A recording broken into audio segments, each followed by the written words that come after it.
Welcome back to Achievers Point classes. साथियों, आज हम बात करने वाले हैं कक्षा 12वीं के फिजिक्स के पेपर के बारे में, जो आपकी अर्धवार्षिक परीक्षा का पहला पेपर था और जो आपका पेपर आया है वो बहुत ही इजी पैटर्न का है, बहुत ही इजी पूछा गया है।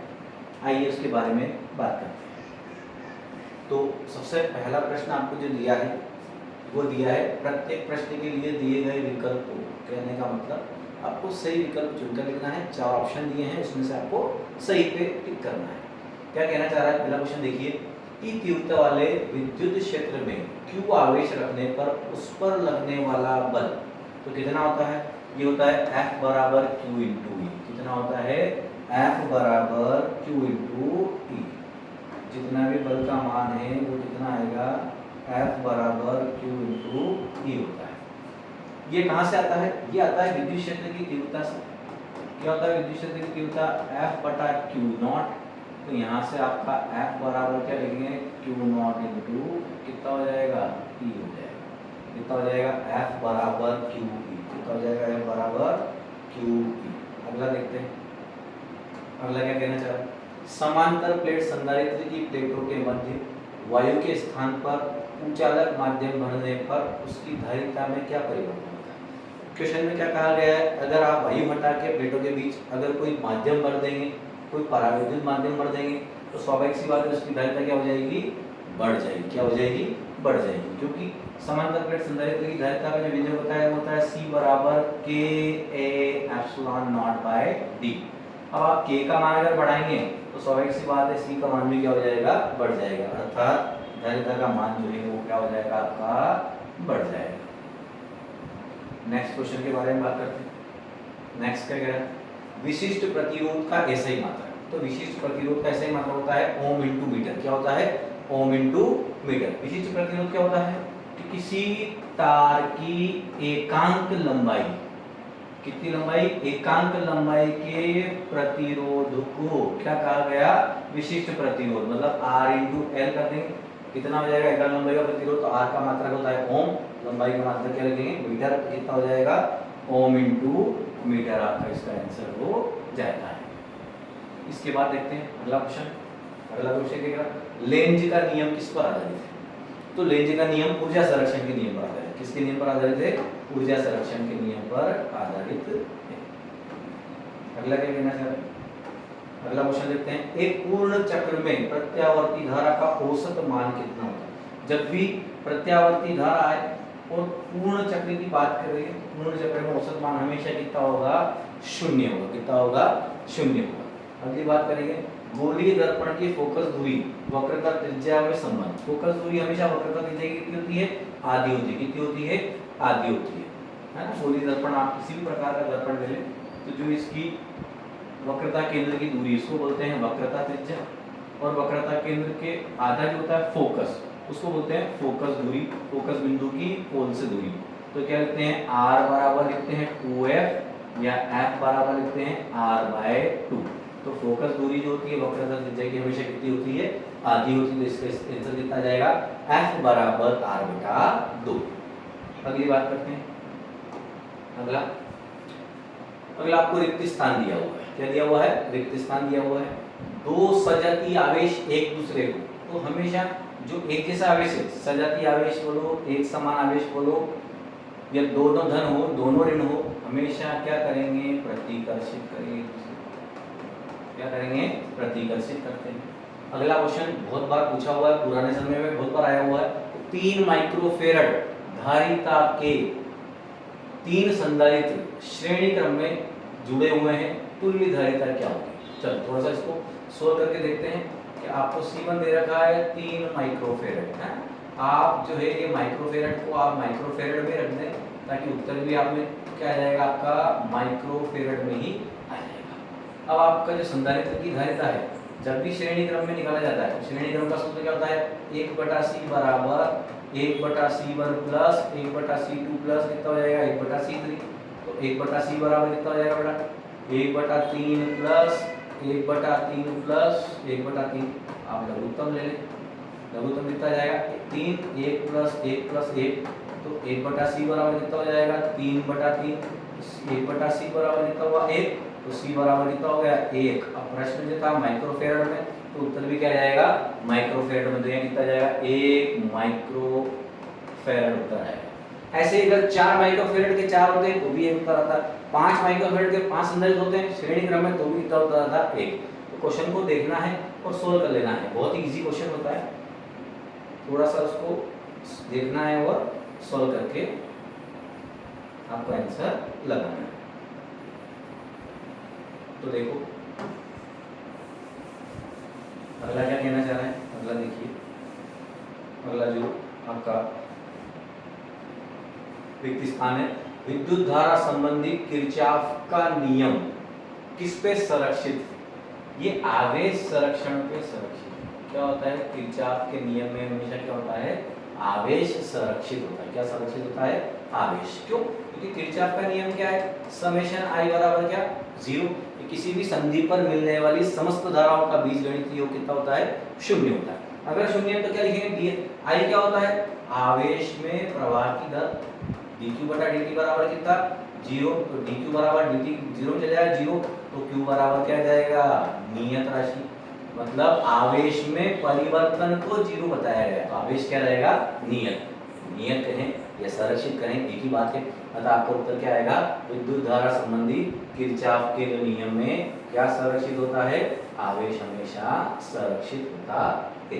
अगला क्वेश्चन बहुत ही अच्छा क्वेश्चन है, एक आदर्श अमीटर का प्रतिरोध, अमीटर की बात करी है तो आदर्श अमीटर का प्रतिरोध क्या होता है 0 होता है। क्या होता है 0 होता है।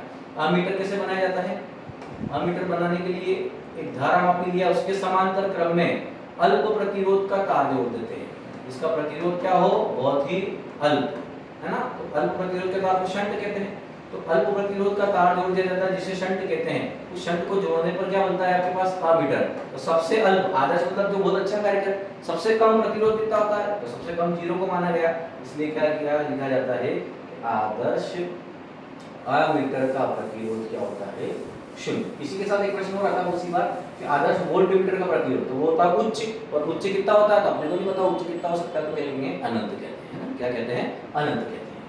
अगला एक धारावाही परिनालिका जो है वो किसकी तरह व्यवहार करती है, तो वो करती है क्षण चुंबक की तरह व्यवहार, किसकी तरह व्यवहार करती है क्षण चुंबक की तरह व्यवहार करती है। और लास्ट इस पे क्या दिया हुआ है स्पष्ट दृष्टि की न्यूनतम दूरी का मान कितना होता है, मतलब एक स्वस्थ मनुष्य की आंखें हैं वो कितना दूर तक देख सकती है, तो ये देख सकती है 25 सेंटीमीटर, कितना देख सकती है 25 सेंटीमीटर तक स्पष्ट देख सकती है। उससे पास लाओगे तो आपकी आंखें उसको ब्लर कर देगी या वो आपको स्पष्ट दिखाई नहीं देता है। इसके बाद सही जोड़ी के बारे में बात करते हैं, और पेपर बहुत अच्छा था, आज का पेपर बहुत ही अच्छा था। देखिए धारावाही परिनालिका का चुंबकीय क्षेत्र, क्या पूछा किसी धारावाही परिनालिका के कारण चुंबकीय क्षेत्र, तो वो होता है μ0 n into I, किसके कारण धारावाही परिनालिका के कारण कितना होता है μ0 n into I। फिर बोला लॉरेंज बल, तो लॉरेंज बल सभी को मालूम है कितना होता है लॉरेंज बल QVB sin थीटा, कितना होता है QVB sin थीटा। अगला क्या कह रहा है अक्षीय स्थिति में चुंबकीय क्षेत्र होता है μ0 बटे 4 पाई 2m अपॉन d का q, तो ये कितना होगा इसका अगले का आंसर हो जाएगा अक्षीय स्थिति में चुंबकीय क्षेत्र का। फिर आता है चुंबकीय आघूर्ण, तो चुंबकीय आघूर्ण कितना होता है ये होता है कैपिटल M बराबर NIA, कितना होता है NIA। निर्वात में चुंबकीय विद्युत चुंबकीय तरंगों की चाल, तो ये होती है प्रकाश की चाल के बराबर, जो कितना होता है 1/√μ0 एप्सिलॉन 0 के, तो ये आपका जो है 5वें का आंसर हो जाएगा। और लास्ट जो बता विस्थापन धारा, तो विस्थापन धारा जो इसको लिखते हैं अपन ID, क्या लिखते हैं डिस्प्लेसमेंट करंट, कितना होता है epsilon not d phi E बटा dt। इस प्रकार से आपकी सही जोड़ी का मिलान करना था, आप अपने पेपर से मिलाइए, जितने बच्चों का सही है सभी को बधाई। अगला देखते हैं, अगला क्या कह रहा है आवेशित खोखले गोले के अंदर विद्युत क्षेत्र का मान 0। बिल्कुल आवेशित खोखला गोला है उसके अंदर विद्युत क्षेत्र हमेशा क्या होता है 0 होता है, क्यों, क्योंकि खोखले गोले पे पृष्ठ पे आवेश होगा, अंदर आवेश उपस्थित नहीं होता है तो विद्युत क्षेत्र भी उसमें उपस्थित नहीं होता है। अगला क्या कह रहा है समविभव पृष्ठ एवं विद्युत बल रेखाओं के बीच का कोण, बिल्कुल स्वाभाविक सी बात है, बहुत सही आंसर है ये, कि दोनों के बीच का कोण कितना होता है थीटा बराबर 90 डिग्री होता है। अगला क्या कहेगा, वेबर प्रति मीटर चुंबकीय क्षेत्र का मात्रक। बिल्कुल सही बात है। एक चुंबकीय क्षेत्र का मात्रक होता है टेस्ला, क्या होता है, टेस्ला। दूसरा होता है वेबर प्रति मीटर स्क्वायर, ये दोनों इसके मात्रक होते हैं चुंबकीय क्षेत्र के मात्रक। तो सही बात है। पहला क्या, प्रेरित धारा की दिशा ज्ञात करने के लिए लेंज के नियम का प्रयोग किया जाता है। बिल्कुल सही बात है। ये किसका प्रयोग करते हैं, लेंज का नियम बताता है प्रेरित धारा की दिशा क्या है, और हमेशा प्रेरित धारा की दिशा मुख्य धारा के विपरीत दिशा में होती है, या प्रेरित विद्युत भाग बल के परिवर्तन को क्या करती है, प्रभावित करती है। अगला देखेंगे, शुद्ध धारिता वाले प्रत्यावर्ती परिपथ में औसत व्यय शक्ति शून्य होती। बिल्कुल सही बात है।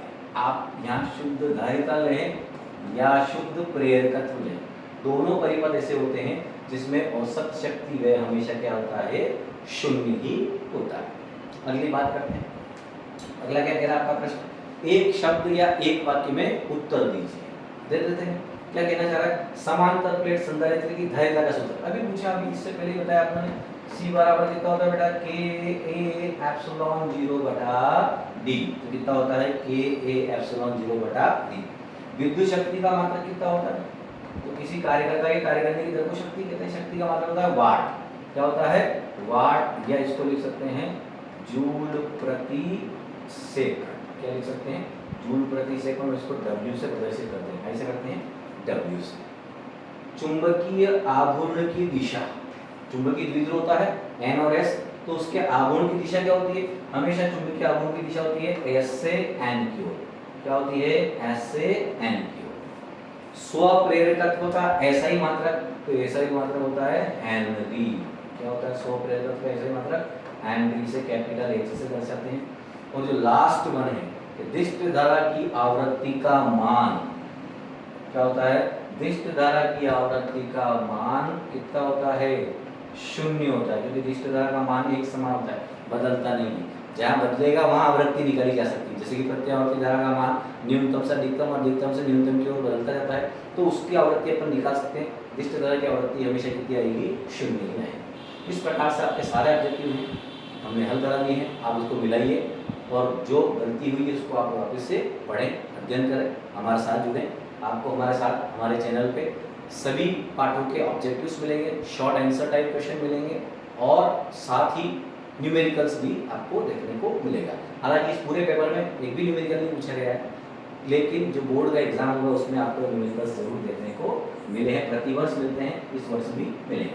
आपका 7वां क्वेश्चन क्या दिया हुआ है, ओम के नियम की कोई दो सीमाएं लिखिए। तो ओम के नियम की सीमाएं लिख सकते हैं, कोई दिक्कत नहीं है। जिसने याद किया होगा उसमें लिखा भी होगा। क्या होती है ओम के नियम की सीमा, और आगे देखिए। इसी प्रकार से बहुत सारे क्वेश्चन हैं, थ्योरी क्वेश्चन है ना। वोल्टमीटर का प्रतिरोध कितना होता है, अभी आदर्श वोल्टमीटर की बात करी, शून्य होता है। अमीटर का परिपथ में समांतर क्रम में जो जोड़ा जाता है। लेंज का नियम लिखिए, इसका उपयोगिता बताइए, ऊर्जा संरक्षण के नियम पर आधारित होता है। विद्युत चुंबकीय प्रेरण के फेराडे का दूसरा नियम लिए, है ना, फेराडे का दूसरा नियम बताना है। क्या होता है, E बराबर माइनस d5 बटा कितना dt होता है ना। लेंज का नियम क्या करता है, उसी के कारण का विरोध करता है जिसके कारण वह उत्पन्न हुआ है। प्रत्यावर्ती धारा के वर्गमान की मूल मान की परिभाषा बतानी है, मतलब IRMS बताना है आपको। IRMS कितना होता है, ये होता है I0 बटा √2। प्रत्यावर्ती धारा चुंबकीय और रासायनिक प्रभाव को नहीं प्रदर्शित करती। इस प्रकार से आपके पेपर बहुत ही आसान बनाया गया है ना। विस्थापन धारा किसे कहते हैं, है ना, विस्थापन धारा ID से दर्शाते हैं। कैसे दर्शाते हैं, ID से।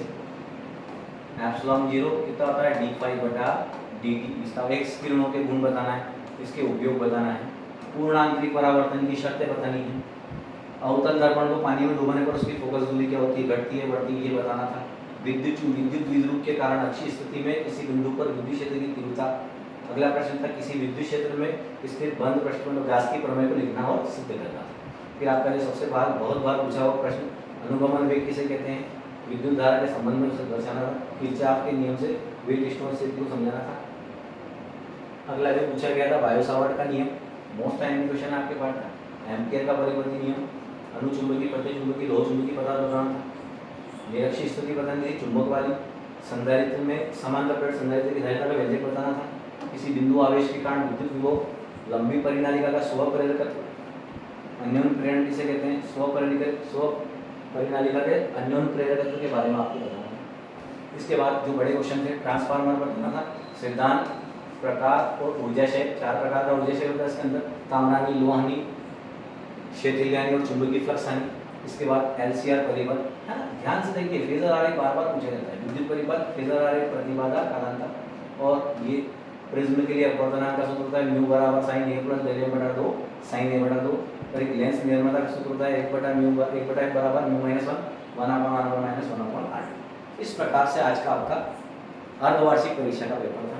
हमने उसके ऑब्जेक्टिव्स के बारे में बात की और इसमें न्यूमेरिकल देखने को नहीं मिले, लेकिन आगामी परीक्षा जो वार्षिक होने वाली है उसमें आपको जरूर न्यूमेरिकल्स देखने को मिलेंगे।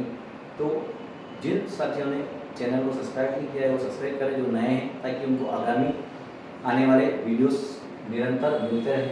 और कुछ कारणवश पिछले कुछ समय में आपको नए वीडियोस नहीं मिले हैं, लेकिन जैसे आपकी परीक्षाएं खत्म हो जाएगी अर्धवार्षिक, आपको लगातार नए नए वीडियोस मिलते जाएंगे, जिसमें आपको ऑब्जेक्टिव्स मिलेंगे, शॉर्ट आंसर का क्वेश्चन मिलेंगे और जो मुख्य जो सबसे बड़ी समस्या होती है बच्चों के साथ न्यूमेरिकल्स, वो सोल्व नहीं कर पाते, उनको हम आपको अच्छी तरीके से सोल्व करना सिखाएंगे।